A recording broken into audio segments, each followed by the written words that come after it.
Xin kính chào tất cả các bác nha. Hôm nay thì hai anh em lại đi vào một cái nhà dân ấy. Nghe nói là có mấy con chim bán thì em cũng muốn mua một vài con về nuôi treo chỗ nhà cửa để hót ấy. Xong là anh em lại lên đường để xem mấy con chim nhá các bác nha. Vào nhà người dân để xem có những cái gì hay hay không để anh em quay phục vụ các bác ạ.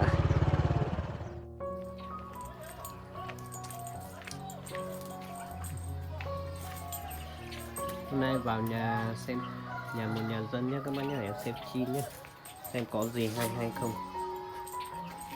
Một chụp thấy nó sẽ đây có mấy con chim đây nhé các bác nha, họ bán nên là bây giờ em xem tại ngộ. Đây là chim quế lân nha các bác nha, lấy chưa lon nét rồi.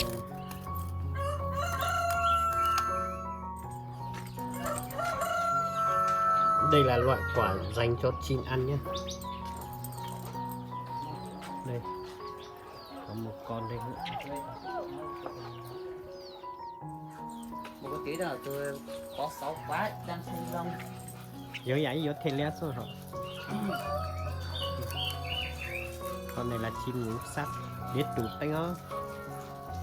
Đến nhanh nhột chưa? Đâu đến một tấu. Đi lên vùng cao là để ý chó nha các bác nha. Chó cắn đấy.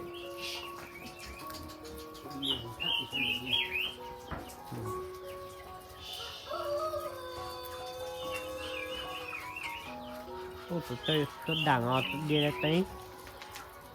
Chúa chín rồi. Tụi chết đằng rồi. Mấy quả trên kia ăn được rồi đấy.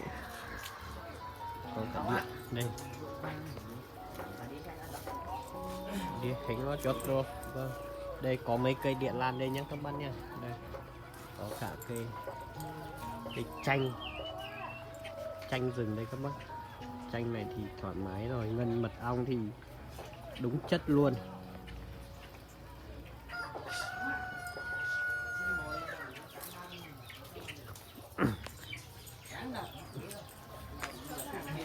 Chết hơn. Cô thuê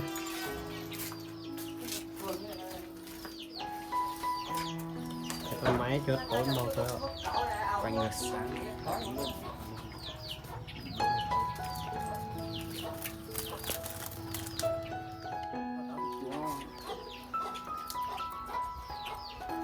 Cho đúng to luôn. Thì đó mà thả chị đi rồi chẳng như khu nhảy này. Con này rất là thuần nha các bạn nha, nhìn xịn lắm rồi.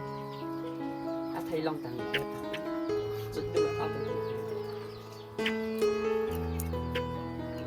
con này bán không? qua máy đi. Có con gà rừng đây không?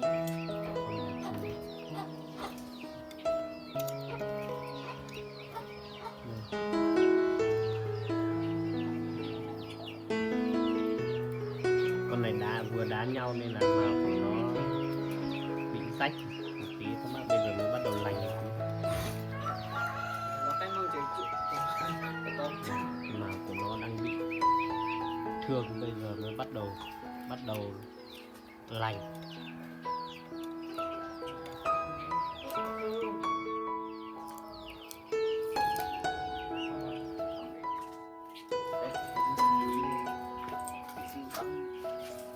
Đây là cái vùng của người Mông nhé các bác nhé. Cái này gọi là cam chủa nhé các bác nhé.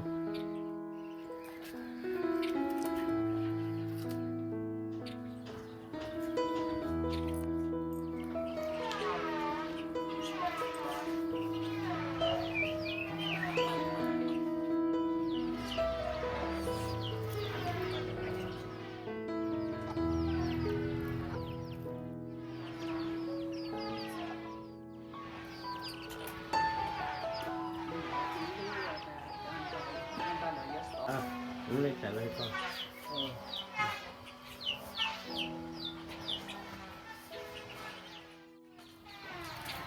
số đó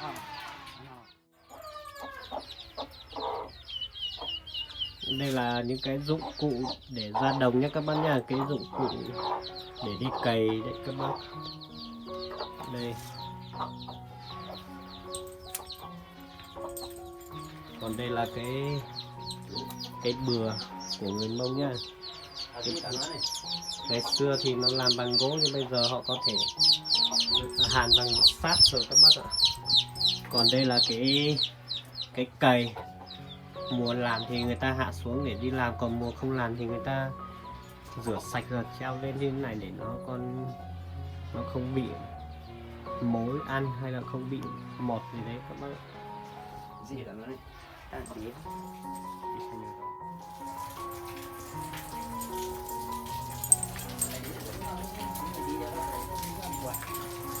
Đây là đây là cái lau hôi trắng đấy hả? Đây là cái cố xay nha các bác nhá, cái cố đá dùng để xay ngô, xay thóc với các bác ạ. Bây giờ rất là ít nhà mà người ta bảo tồn được cái này. Những cái nhà mà người ta không dùng ấy thì người ta cũng không bán đâu, nhưng mà người ta vứt lung tung ấy các bác ạ. Nhà này thì như là nó vẫn còn đang sử dụng. Đây vẫn còn xay ngô cho lợn. Đây, lúc đấy là em sợ chó đẻ ở đây nên là em sợ chó, em phải gọi bắt chủ nhà, để đi cùng em. Sợ nhất là chó. Đây cái cửa của người Mông đấy các bác ạ. Hay dán mấy cái tờ giấy như này là người ta có cái truyền thống của người ta nhé các bác nha. Khi nào em có cái video nào em quay về những cái phong tục truyền thống của người Mông thì em mới giải thích ở trong cái video khác nha các bác nha. Bây giờ em chỉ quay sơ như thế cho các bác xem thôi. Đây nguồn nước sinh hoạt của người Mông.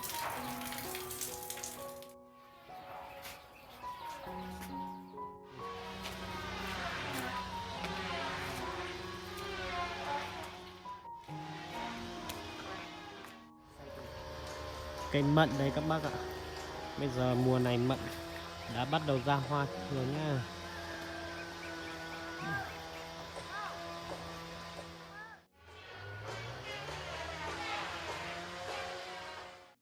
Đây là mấy cây ổi cổ thụ các bác ạ.